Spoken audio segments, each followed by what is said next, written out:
जिस स्वामी जी के गीता प्रवचनों से एक ओर उन्हें कर्मयोग के नए अर्थ मिले तो दूसरी ओर उन्हें मिले गीता जी के मर्म को समझने के लिए एक नई दृष्टि। और फिर हिंदू हाउस में श्री गीता ज्ञानामृत सत्संग कार्यक्रम के समापन का भी समय आ गया। गुरुवर तुमने कृपा करके जब से दिया सहारा, गुरुवर तुमने कृपा करके जब से दिया सहारा, गुरुवर तुमने कृपा करके जब से दिया सहारा, गुरुवर तुमने कृपा करके जब से दिया सहारा। झंकृत हो गई मन की वीणा, रोम रोम ये पुकारा, झंकृत हो गई मन की वीणा, रोम रोम ये पुकारा। झंकृत हो गई मन की वीणा, रोम रोम ये पुकारा, झंकृत हो गई मन की वीणा, रोम रोम ये पुकारा। गीता आधार है मेरा, कृष्ण ही प्यार है मेरा, गीता आधार है मेरा, कृष्ण ही प्यार है मेरा। ओ गीता आधार है मेरा, कृष्ण ही प्यार है मेरा, गीता आधार है मेरा, कृष्ण ही प्यार है मेरा। गीता कृष्ण में, कृष्ण गीता में सचमुच अनुभव होते, गीता कृष्ण में, कृष्ण गीता में सचमुच अनुभव होवे। गीता कृष्ण में, कृष्ण गीता में सचमुच अनुभव होते, गीता कृष्ण में, कृष्ण गीता में सचमुच अनुभव होवे।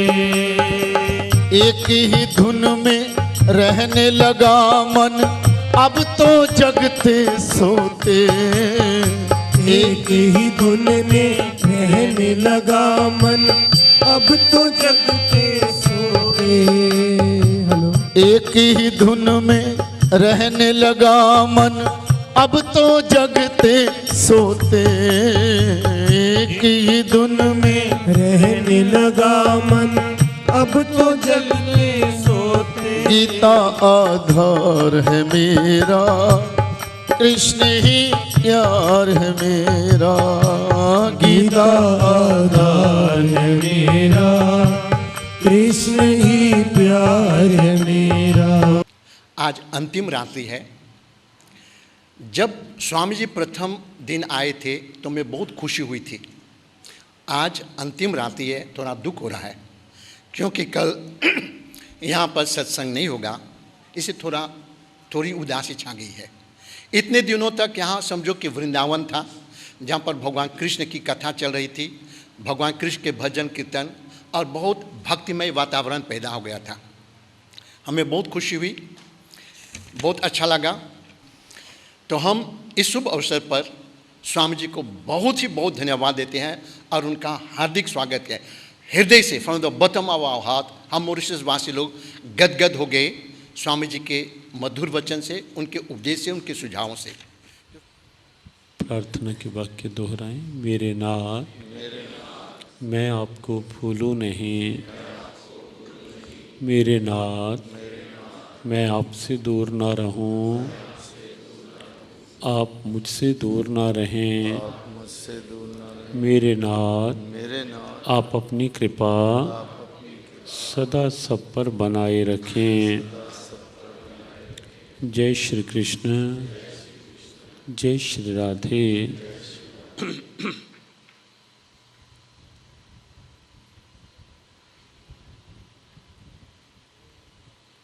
श्री गीता ज्ञानामृत सत्संग का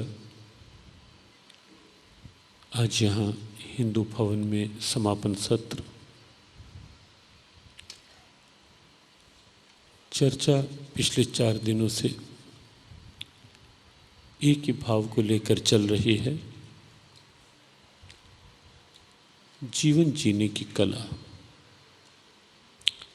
कैसे जिया जाए, कैसे अच्छे ढंग से जिया जाए। संकेत किया गया था कि मनुष्य जीवन का मिलना अपने आप में कृपा है, अपने आप में कृपा का चमत्कार है। 84 लाख योनियों में ये दुर्लभ अवसर, ये अनमोल अवसर मिला है, ये कृपा है। लेकिन मिले हुए अवसर का लाभ लेना ये हमारा विवेक है, ये हमारे विवेक पर निर्भर करता है। हम कितना लाभ ले पाते हैं मिले हुए मौके का। बुद्धिमान वही है जो मिले हुए अवसर का लाभ ले ले। अवसर हाथ में हो उसी समय उसका उपयोग कर ले, उसका सदुपयोग कर ले। वही हमारी भारतीय मनीषा में, भारतीय दर्शन में बुद्धिमान कहलाता है। अवसर को हाथ से गंवा देना, अवसर मिले हुए को हाथ से खो देना, उपयोग में ना लाना प्रमाद के कारण, आलस्य के कारण या अपनी मानसिकता के कारण, ये विचारहीनता है, ये अविवेक है। मनुष्य जीवन का सदुपयोग करे। महापुरुष कहते हैं कि जब इस जीवन के द्वारा बहुत बड़ी संपदा मिल सकती है तो क्यों ना प्राप्त करें। जब इस जीवन के द्वारा परम शांति मिल सकती है तो क्यों ना प्राप्त करें। जब इस जीवन के द्वारा ज्ञान का भंडार मिल सकता है तो क्यों ना प्राप्त करें। कहीं किसी को स्वर्ण का भंडार मिलता है, कहीं तेल का भंडार मिलता है पृथ्वी के गर्भ में, या कहीं कुछ ऐसा भूगर्भ वैज्ञानिकों को जब लगता है कि पृथ्वी के इस स्थान पर कुछ विशेष निहित है, छिपा हुआ है और यहाँ से मिल सकता है, हर संभव प्रयास किए जाते हैं उसे प्राप्त करने के, उसे पाने के। महापुरुष बार बार कहते हैं कि इस जीवन के द्वारा, इस जीवन से बहुत कुछ मिल सकता है, बहुत कुछ, उसे प्राप्त करने का प्रयास करो। हमारा तो प्रश्न है वो चाल चल कि उम्र खुशी से कटे तेरी। हम तो इस विचार बिंदु को लेकर के चिंतन में हैं कि how to live peaceful life, शांत जीवन का आनंद कैसे लिया जा सके। गीता शांत जीवन की अद्भुत प्रेरणा, अद्भुत प्रेरणा, कैसे शांति बने। और उसके लिए आज के सत्र का ये प्रथम सूत्र, जिए उसकी मौज में जिए, उसके प्रेम में जिए, उसके भाव में जिए, जहां वो रखे, जैसे वो रखे। न खुशी अच्छी है, न मलाल अच्छा है। ये भाव होगा तब तो शांति सुरक्षित कर लोगे अपने लिए, तब तो अपनी शांति अपने लिए सुनिश्चित कर लोगे। ये भाव होगा कि न खुशी अच्छी है, न मलाल अच्छा है।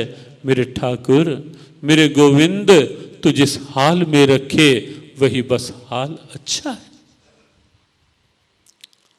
और बहुत अनुकूलताओं में भी यदि कहीं मन की अशांति न जा रही हो, बहुत अनुकूलताओं में भी यदि कहीं मन कुछ तनाव में लग रहा हो, अशांत सा लग रहा हो, उस समय कभी कभी अपने से नीचे देख लिया करो। कभी कभी अपने से थोड़ा सा नीचे की स्थितियों में झांक लिया करो। हर समय हम बाहरी रूप में अपने से ऊंची उड़ान में जीने की आदत बनाए रखते हैं। हर समय अपने से ऊंचा, हाँ ऊंचा देखना है, किसी के ऊंचे स्वभाव को देखो, किसी के ऊंचे विचारों को देखो, किसी के अच्छे ऊंचे कर्मों को देखो, वहां आप ऊंचाई में देखें। सांसारिक धरातल पर कभी कभी अपने से नीचे देखा करें कि बहुत से लोग ऐसे हैं जिनके पास खाने के लिए भी बहुत कम है।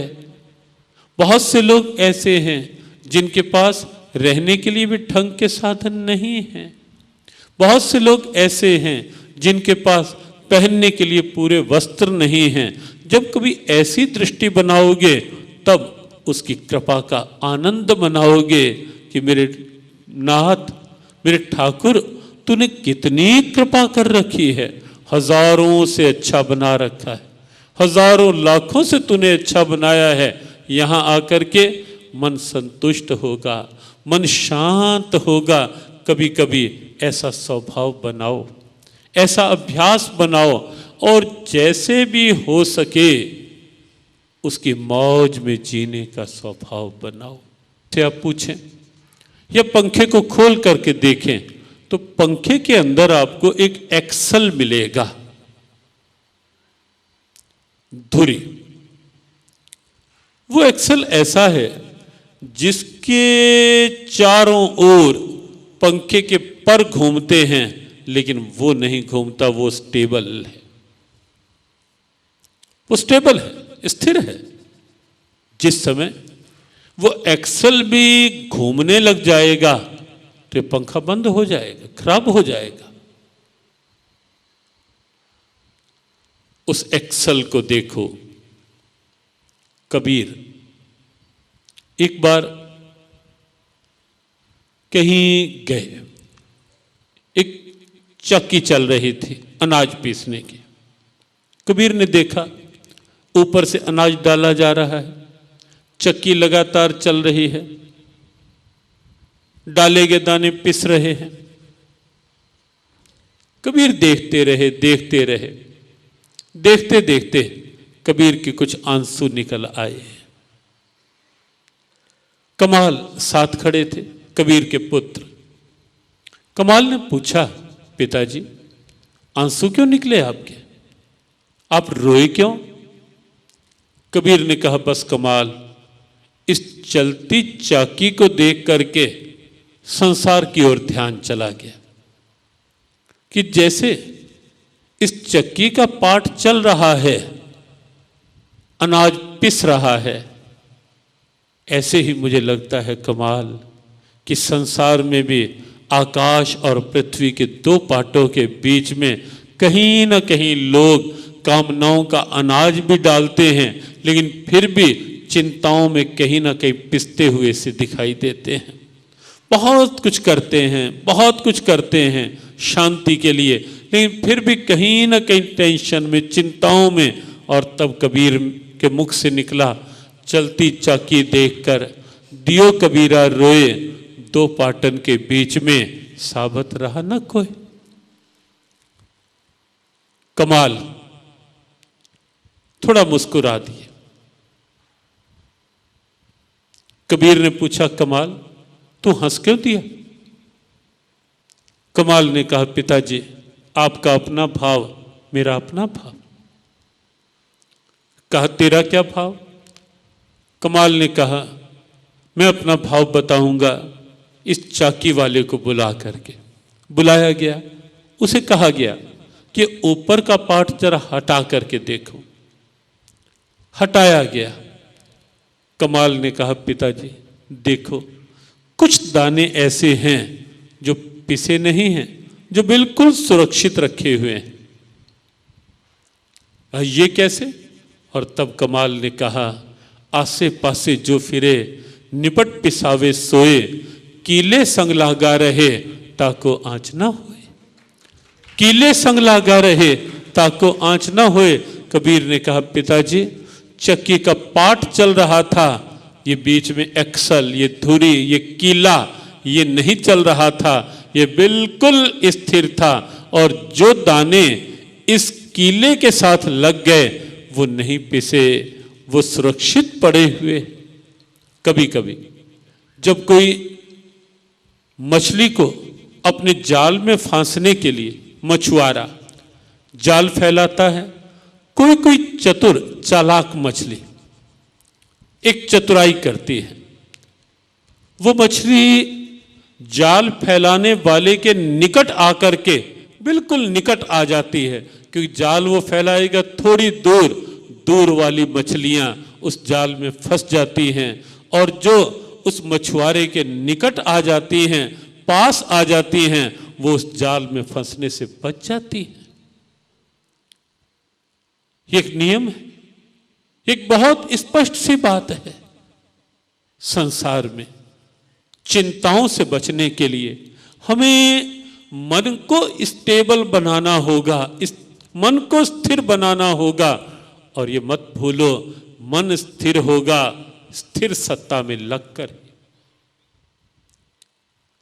बिना उसके नहीं।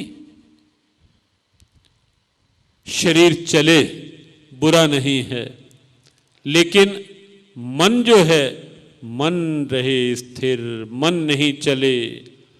कठिनाई यही है, शरीर भी चलता है, मन भी चलता है, और कई बार शरीर नहीं चल रहा होता तो भी मन चल रहा होता है। मन अशांति में, मन तनाव में, मन टेंशन में, मन वेवरिंग में, टॉसिंग में, कहीं ना कहीं दुविधाओं में, उधेड़ बुन में मन उलझा रहता है। ये हो जाता, ये कैसे हो गया, ये ना होता तो, ऐसा हो जाता तो, अब वो मेरे सामने आए तो, अब ऐसा हो जाए, बस कुछ ना कुछ, आज ये काम नहीं हुआ, लेटे लेटे भी कल देखूंगा मैं, कल वहां जाऊं, कल, कुछ ना कुछ दिमाग चलता रहता है। स्कूटर पर आप बैठते हैं,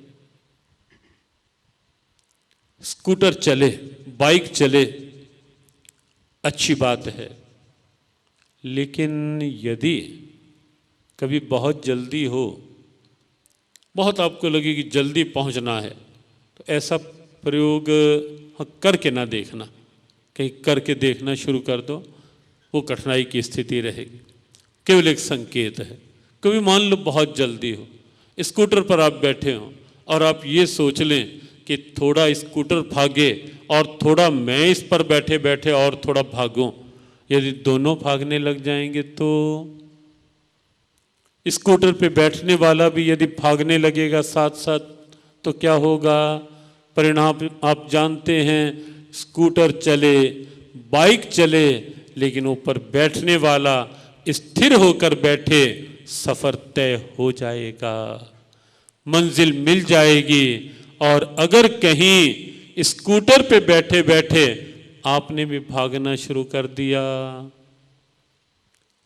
बस एक सूत्र आज से ये पक्का कर लो, जब भी अब आज से ऐसा होने लगे कि शरीर चल रहा है, काम कर रहा है, और जब भी कहीं मन भी साथ चलने लगे, उस समय आज की ये बात याद रख लेना कि ये स्कूटर पर बैठकर तू क्यों भाग रहा है?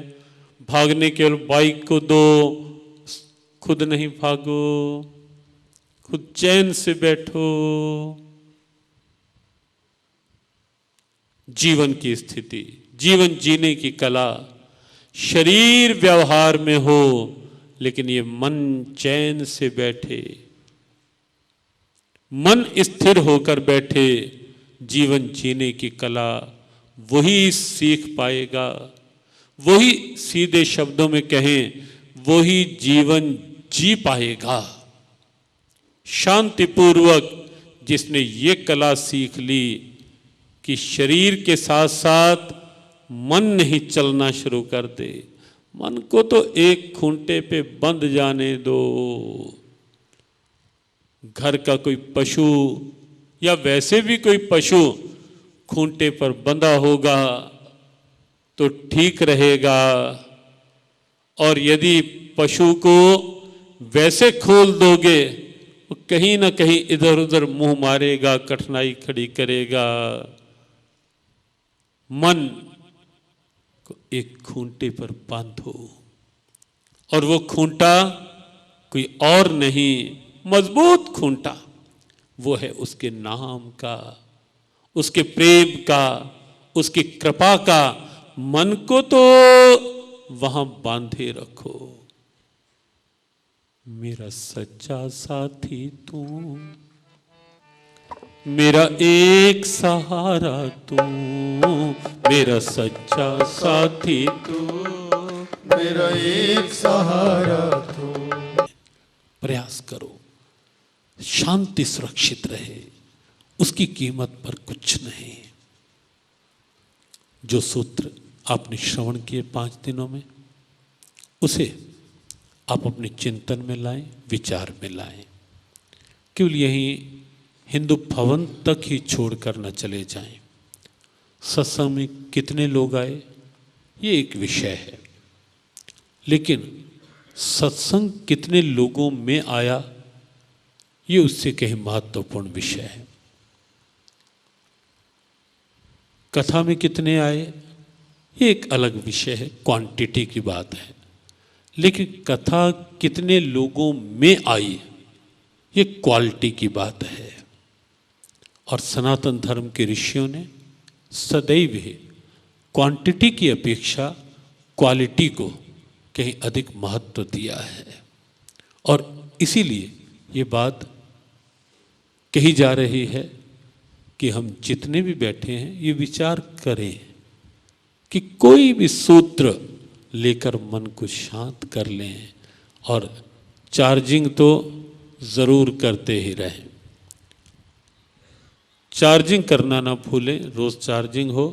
स्कूटर पर बैठे बैठे आप बिल्कुल ना भागें, मन बिल्कुल शांत रहे, मन स्थिर रहे। बस जब जब ऐसा होने लगे तब तब कोई सत्संग की बात विचार कर लेना। जब जब मन बहुत हलचल में आने लगे कोई बात विचार कर लेना। उसी समय मन को कह देना कि गाड़ी में बैठा टैची सिर पर रख कर क्यों, चैन से क्यों नहीं सफ़र करता, अटैची क्यों सिर पर लिए बैठा है चिंताओं की। उसी क्षण ध्यान आ जाएगा कि नहीं, जो आपने सुना वस्तुतः ये सब विचार कहीं भी कोई ऐसा अपना विचार नहीं है, केवल अपनी ऋषि परंपरा का प्रसाद, अपनी ग्रंथ परंपरा का प्रसाद, अपनी गुरु कृपा का प्रसाद और श्री कृष्ण कृपा का प्रसाद ही ये सब कुछ है। मंच पर बैठने से पूर्व कुछ भी सोचने का स्वभाव कभी भी नहीं रहता कि क्या विषय लेना है, क्या बोलना है, क्योंकि सदैव यही रहता है कि बोलना है ही नहीं। जैसे ये बात कही जाती है कि कर नहीं रहे, हो रहा है। एक शब्द है हम ये काम कर रहे हैं और एक शब्द है उसकी कृपा से हो रहा है। एक शब्द है हम बोल रहे हैं, एक शब्द है उसकी कृपा बुलवा रही है। और इसमें आनंद है, इसमें हल्कापन है और ये सच्चाई भी है कि कभी भी न तो ऐसा अपेक्षित कोई ज्ञान है पास, न अपेक्षित कोई विद्वत्ता है पास, केवल उसकी कृपा है। और उसकी कृपा के समक्ष नतमस्तक होकर खाली मन से मंच पर बैठने का स्वभाव रहता है। आगे जो भी शब्द है, जो भी सूत्र हैं, वो तो केवल उनकी कृपा का ही प्रसाद हैं। इसलिए उस कृपा को नमन, जिस कृपा ने वाणी से शब्द निकलवाए, उस कृपा को नमन जो कृपा यहाँ भारत से सुदूर इस लघु भारत मॉरिशस में लेकर के आई, उस कृपा को नमन जिस कृपा ने यहाँ 5 दिनों तक मॉरिशस पोर्ट लुइस के इस हिंदू भवन में यहाँ सत्संग आयोजित करवाया। हिंदू भवन मॉरिशस की एक गरिमामय संस्था है और यहाँ इस भवन की गरिमा है। अनेकानेक आयोजन सांस्कृतिक, सामाजिक, धार्मिक होते रहते हैं। हमारी हृदय से शुभकामनाएं हिंदू भवन के प्रधान वीरेंद्र रामधन जी के लिए, जो अपनी हिंदू मान्यताओं को दृढ़ता बनाए रखने के लिए सदैव प्रयासरत रहते हैं। हमारी हृदय से शुभकामना, मंगल कामना वीरेंद्र रामधन जी और उनके सभी साथियों, सहयोगियों के लिए। मॉरिशस के और भी शुभेच्छुजन जो इन दिनों विभिन्न संस्थाओं से यहाँ आते रहे, सबके लिए शुभकामनाएं। पार्लियामेंट का बजट सेशन चल रहा है इन दिनों में, लेकिन फिर भी कुछ मंत्रीगण, सांसद यहाँ बीच बीच में आए। यद्यपि प्रधानमंत्री और अनेक अन्य मंत्रियों को भी यहाँ आने का था, लेकिन क्योंकि पार्लियामेंट सेशन में दिन भर की देर रात्रि तक की जो व्यस्तताएं रहती हैं, उनके चलते का आना नहीं हो पाया। लेकिन फिर भी हमारी शुभकामनाएं यहीं से इस हेतु से कि जो गरिमा मॉरिशस में अपनी भारतीयता की, अपनी भारतीय परंपराओं की, हिंदू परंपराओं की जो एक गरिमा यहाँ मॉरिशस में बनी हुई है और सरकार का भाव भी साथ बना हुआ है, हमारी हृदय से शुभकामना, मंगल कामना। नगर की उन सभी संस्थाओं के लिए भी शुभकामनाएं जो जिस रूप में यहाँ सहभागी बने, सहयोगी बने और साथ दिया। संचालन कर रहे हमारे ज्ञान जी बड़े अच्छे ढंग से रोज़ संचालन करते रहे। ज्ञान थानुचंद जी बहुत अच्छे शब्दों में उन्होंने संचालन किया कार्यक्रम का। हमारी हृदय से शुभकामना, मंगल कामना। मॉरिशस वासी जो भी यहाँ बैठे हैं, बस इतनी सी बात उनके लिए विशेष। वैसे तो मुख्यतः ये सब बातें उन्हीं के लिए हैं कि भारत से जो आए हैं वो सब तो भारत में भी कहीं ना कहीं सत्संग श्रवण करते रहते हैं। मॉरिशस वासियों के लिए ये विशेष शुभकामना और संकेत कि अपनी परंपराओं में दृढ़ रहें, अपनी परंपराओं को संभाले रखें, संजोए रखें। जो अपने ट्रेडिशंस हैं, जो अपनी कल्चर है, जो अपने रिलीजियस वैल्यूज़ हैं, धार्मिक सांस्कृतिक जो आदर्श हैं, मूल्य हैं, परंपराएं हैं, उनको मजबूती से संभाले रखें। अपने तीर्थ, अपने त्यौहार, अपने व्रत, अपनी परंपराएं, अपने अवतार, उनके प्रति निष्ठा इसी तरह बनाए रखो। यदि आप चाहते हो कि गौरव से, गरिमा से जीना, और जैसा गौरव आपने बनाया है इस देश के अंदर, जब पूर्वज बंधक बना के लाए गए